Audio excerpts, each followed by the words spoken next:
बैठी हैं, ठीक है ना आप लोग? सबके प्रणाम। और सब कोई तनी हम गुंजन सिंह सबको प्रणाम कर रहे हैं। जोरदार ताली बजावा हो भैया।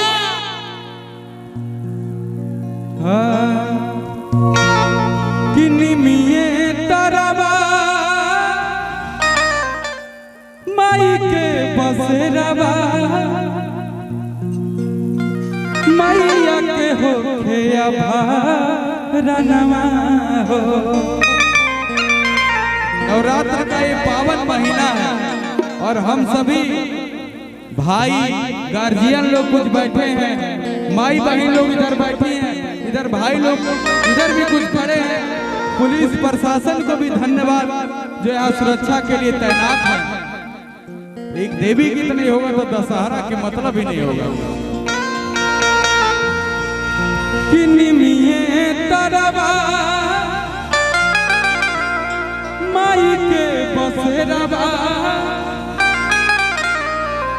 मैया के हो रनवा हो। अरे निमिये तरवा खौले माई के दूधा के कहवा। किसके किसके घर में कलसा रखा हुआ है?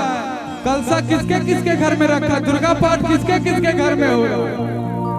इधर से देवी मैया को कौन कौन मानता है और अपनी मैया को कौन कौन मानता है?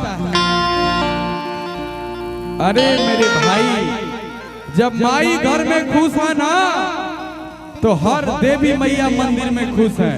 इसलिए सबसे पहले अपने माता पिता को खुश रखना है। माता पिता घर में खुश हैं तो मंदिर के हर भगवान खुश हैं। इसलिए एक बार बोलिए अपने अपने माता पिता की। किनिमिये तरवा माई के बसेरवा मैया के हो रनवा हो।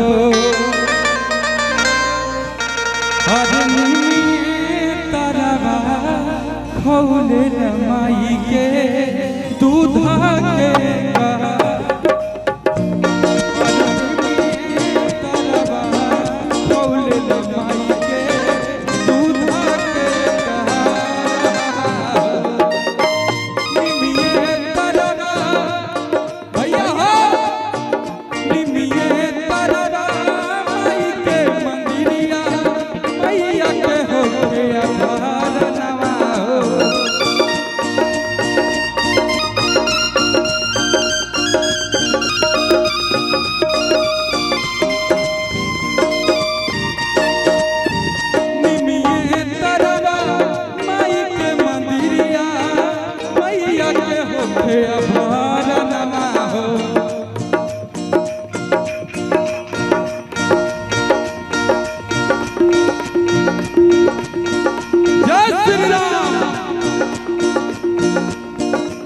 सबको गाना आया।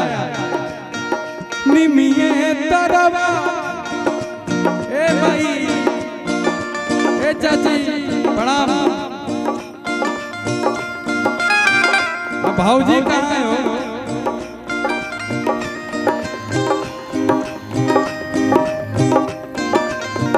निमिये तरवा माई के मंदिरिया मैया के हो रनवा हो। एक बार बोलो दुर्गा मैया की। सब कैमरा वाले करना भैया, हमारा भाई लोग को दिखाओ। माई बहन लोग इधर हमारी चाची बैठी हैं। निमिये तरवा माई के मंदिरिया मैया के हो रनवा हो। आप लोग तैयार है ना? डांस करेंगे ना आज? बोले दुर्गा मैया की। निमिये तरवा माई के मंदिरिया मैया के हो प्रणाम। ए बाबा प्रणाम।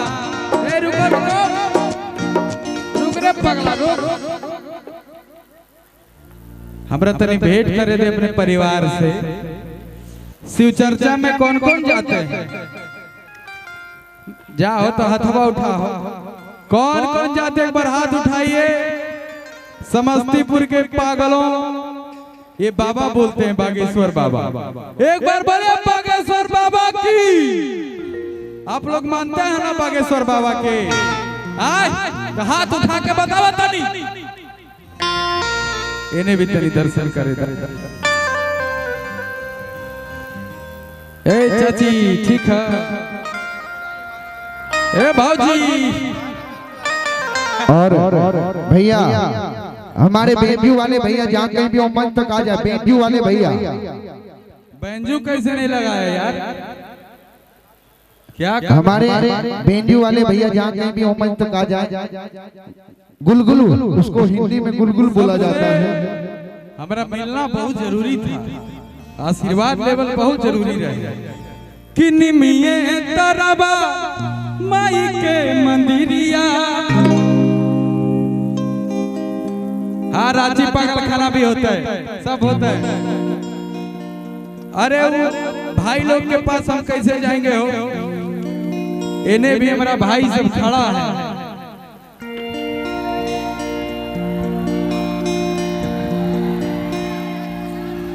किन्हीं तरबा, इन लोगों से भी मिलना जरूरी है। युवा है, बिहार को बदल देगा। गिरा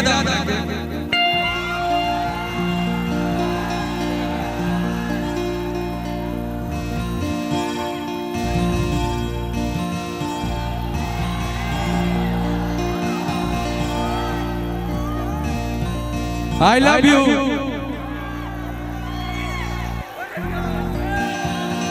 कि दिल है कि मानता नहीं।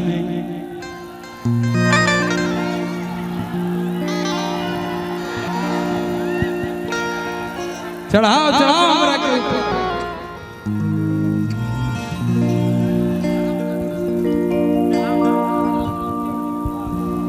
कि निमिये तरबा भैया चंदन भाई क्या बात है, लाजवाब एंकरिंग करते हैं। आज प्रोग्राम होगा, करता होगा आज। कि निमिये तरबा खौले लमाई के दूधा के का रहवा हो। अच्छा, कितने लोग देवी मैया से प्यार करते हैं हो?